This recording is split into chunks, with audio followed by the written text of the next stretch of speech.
We continue with a presentation by Kengo Sugahara, who took the far way from Japan to be with us.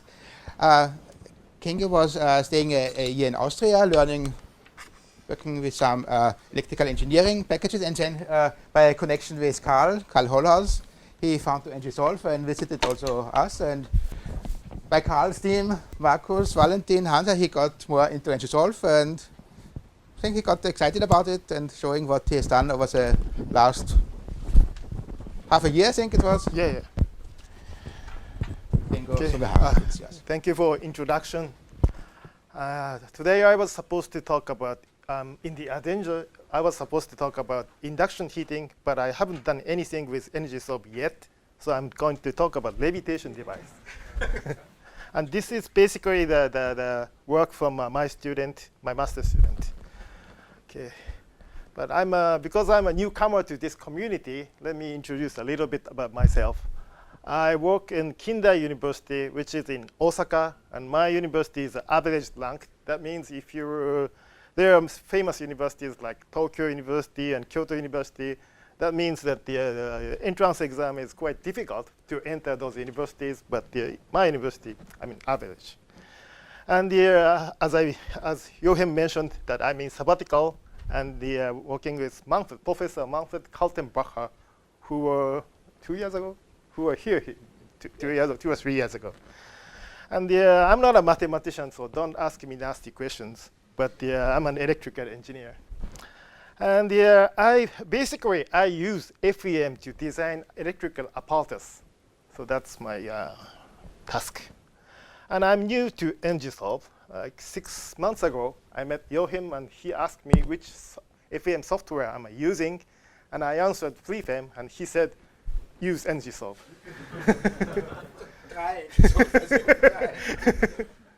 And since before I became an associate professor, I was a company engineer, so I have lots of experience in commercial EM solvers. That's my background. Okay. And my talk is about model order reduction in electromagnetics. So there are many techniques already proposed in that field, like PVL and POD are quite famous ones, and Carl also worked on it.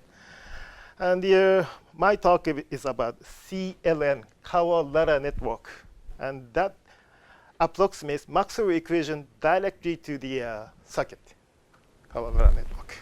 This is the topic that I'm going to talk about. This is the basic idea of the Power Ladder Network. And this algorithm was first invented by Mr. Kameari in 2016. And since then, I joined his project and conducting this research on it.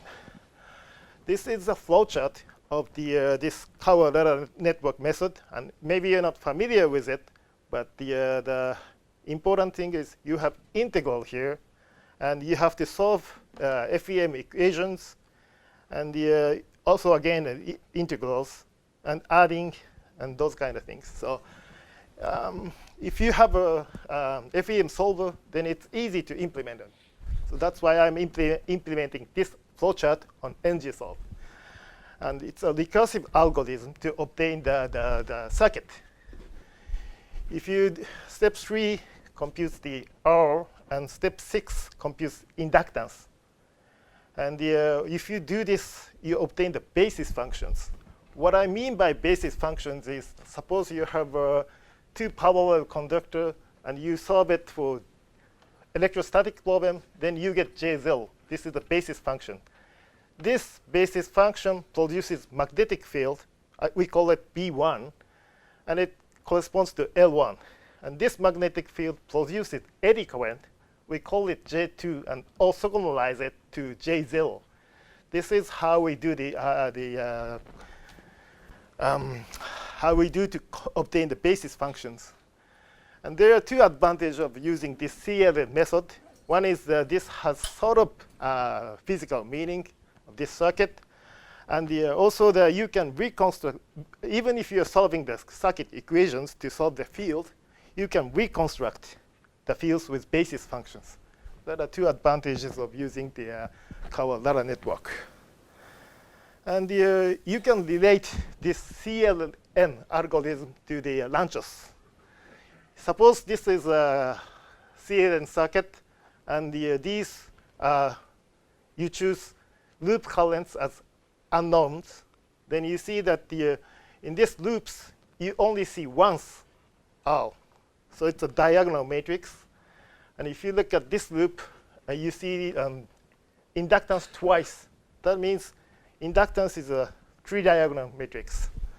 So this circuit has diagonal, three-diagonal. That means that this has some relationship to the launchers. Okay, and about the basis function. In this slide, I will talk about characteristics of the basis functions. Actually, the basis functions, we have two types of basis functions. One is the odd functions, and the other one is even basis functions. Odd basis functions are related to magnetic quantities, and even ones are electric quantities. And you can easily convert odd basis function to the even basis functions using this matrix. Actually, this matrix comes from the Kirchhoff's law of this circuit. Suppose you see that the J0 and J2 are the loop currents, as I mentioned, and H1 is a branch current which flows in the inductor. You subtract J2 by J0, then you get H1. So this is basically these are the matrix from the Kirchhoff's law, and you can easily convert odd to even and even to odd. And those basis functions are orthogonal to each other. So if you integrate H and B, and then you get this connector delta, and you get the inductances. And if you integrate even functions J and E, then you get R, resistance. And yeah. And first is you have an inductance matrix, and if you use this matrix, odd to even, no, odd to even, yeah, odd to even matrix, and you take you multiply it by right and left, and then you get three-diagonal matrix. These are the basic characteristics of the basis functions in CLN. And next, I am going to talk about the limitation of the conventional CLN. This is the Maxwell's equations in A formulation. If you suppose that the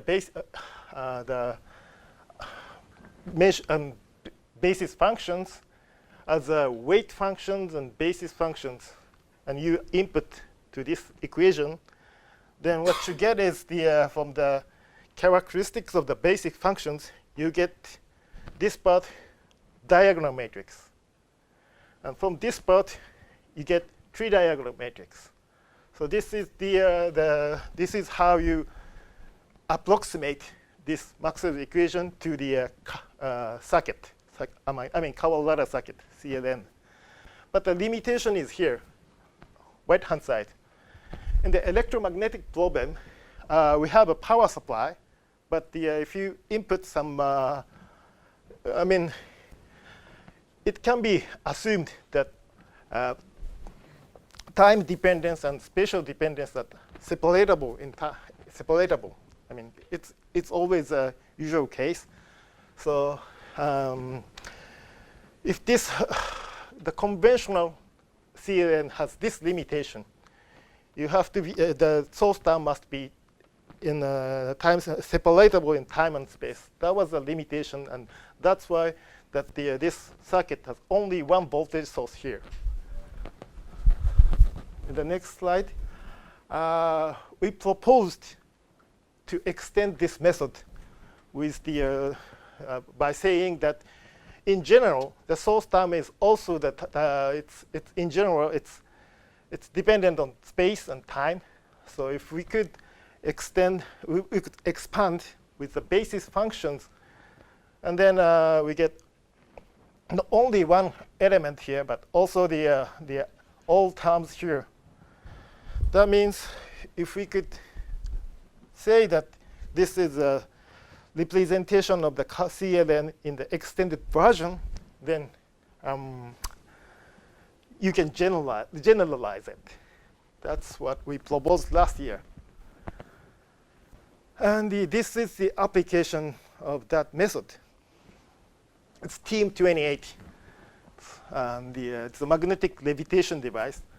And if you have a coil here, and then above it, you have an aluminum plate, and there is, if you input the sinusoidal current in this coil, then eddy current flows in this conductor, and there is a force, magnet force, and it levitates. So in order to formulate this model, we applied that extended CLN with sources in each stage, and assumed that we have employed a reduced potential formulation, and then assumed that this coil produces a field which is dependent on time and also the gap in between. And then we applied this method. And my student implemented that method to the Simulink and coupled the motion of dynamics. And he computed with the Simulink. And he computed with 1 stage, 2 stage, 3 stage, 4 stage. I mean, we have to truncate at some stages. So if you look at this result, then you see that 2 and 3 are almost similar, but 1 is a bit different. That means you can truncate at 2 stage. 2 stage is enough for this problem. And we computed, we compared the results with commercial solver. At that time, I didn't know how to solve this problem with NGSolve. So that was why I used commercial solver. And I compared the computation time. And with using the CLN, it was 4 seconds. But if I use commercial solver, it took 90 minutes. So it's much faster. And he is going to use it for the controlling simulations coupled with Simulink, like determining the optimal PID gains. Okay. And next step, actually, my student is now implementing a measurement setup. And in order to stabilize this magnetic levitation, not only uniaxial single-axis motion, but you also have to take into account the multi-axis motion. So we need a 3-dimensional formulation. That's our stage now. But before moving to that, I wanted to do the verification or benchmark with the simple problem, and which formulation, which element, order, gauge, and solve to use. That was our current stage. Okay. And before I started using NGSolve, I used FreeFM. But for this study, NGSolve is much better. So the difference between the 2D case and 3D case, we need to enforce this gauge condition. And we employed 2 formulations from the Joachim's textbook. One is formulation A with this penalty term. The other one is this mixed formulation with A and phi. And actually, we needed another equation here to enforce that divergent A to be 0. So this was the second equation. So using formulation A, we have to combine 2 equations. And formulation B, we need to solve only 1 equation. That was the case. And this one, I have to use iterative solver, and this one, we have to use direct solver. But maybe you have better idea to solve these problems. But we only could use iterative for A and direct for B. And also we picked which elements we should use for this problem. So we used NOGLATS and the H-curve for type 1 and type 2. And I checked the number of DOFs and with different P's. and checked this table, and we saw that if we use type 2, then the DOF, the number of DOF are larger. But if we use no GLATs, then its number of DOF are smaller. Okay. And this is the problem we used to do the benchmark. I mean, this problem has an analytical solution. So we could compare with the numerical result to the analytical solution. So we used these formula to check to verify the accuracy of the numerical computation. And this is the result with formulation A. The horizontal axis is number of stages. So it really depends on the problem you want to solve. But if I say 2 stage, then you need 4. I mean, and if you want to have something like 5 stages, then you need 10.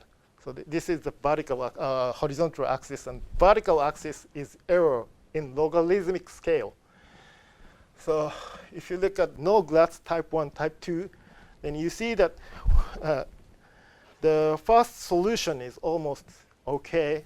But if you increase the number of steps, then these results converge to somewhere. So I would say with formulation A, no GLATs is the best case to use for this problem. And then I looked at the P. If we employ P equal 1, then the accuracy is low at the even with the n equals 0. But if we use P equal 2, then the results get somehow better. And if we use P equals 3, then it gets much better.